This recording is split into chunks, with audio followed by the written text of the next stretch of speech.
Hello again, everybody. This is Dan, continuing our topic from last time, and that is this generation. What does that mean? This is part two. Um, how long is a generation? Does last generation mean the end of the world or uh, something else? When is the starting and ending points of this? Well, Jesus said in Matthew 24:32, "Now learn this parable from the fig tree. When its branch has already become tender and puts forth leaves, you know that summer is near."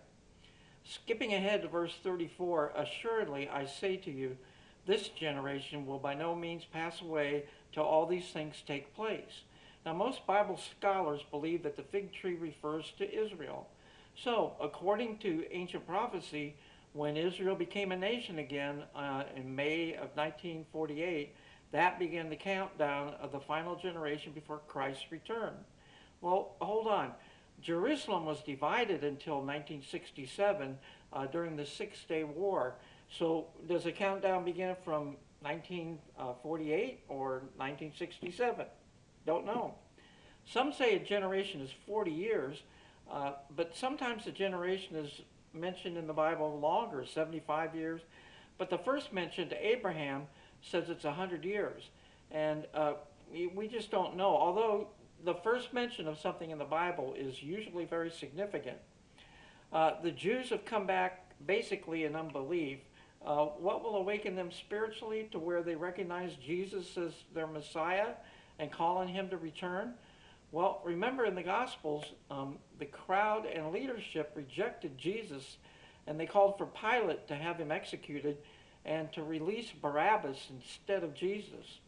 When Pilate claimed his own personal innocence in this judgment, or at least he tried to pass the buck by washing his hands of it, the crowd said, "Oh, wait, his blood be on our heads and on our children's heads." Now, they had no idea of what they were really saying and what they were in for.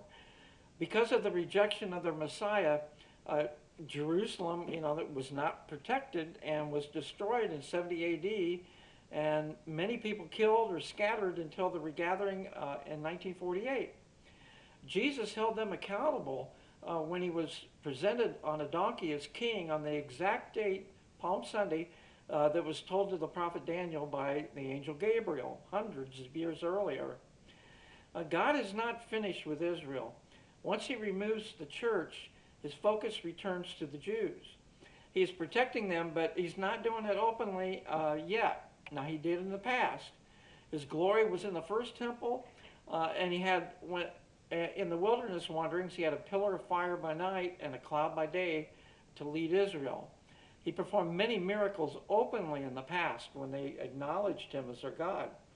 The tribulation is there really to drive the Jews to their knees to where they recognize Jesus as Messiah and petition him to return. They realize at this point that the Antichrist is a fraud and has deceived them. The remaining one-third of the Jews flee to the wilderness. Is it the rock city of Petra? Many think so.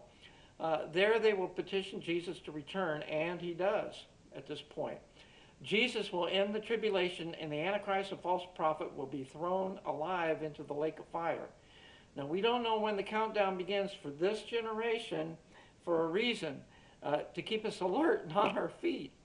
Now, Hosea 5:15 is the one that mentions this petition. Which the Lord says, "I will return again to my place till they acknowledge their offense." Notice offense is singular.